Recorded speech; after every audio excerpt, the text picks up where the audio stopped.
अफ़सोसनाक ख़बर शेयर कंदासीं। सखर मां चीफ सरदार गाज़ी खान चना इन फ़ानी दुनिया मां लाराणो करे वियो आहे। वधीक तफ़सील मालूम कंदासीं दीदार उन्हड़ खां। दीदार, छा तफ़सील आहिनि, आगाह कजो।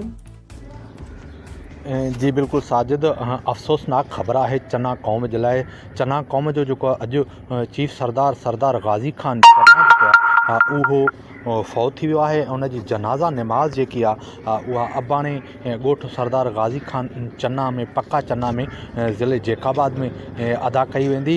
मां तव्हांखे ॿुधाए छॾियां त चीफ सरदार गाज़ी खान चना जेको आहे उहो सख़्तु बीमार हो ऐं बीमारी सबबु जेको उनखे सखर जेको आहे इस्पताल में जेको आहे दाख़िल कयो वियो हो, जेको अॼु दम धणी हवाले थियो आहे।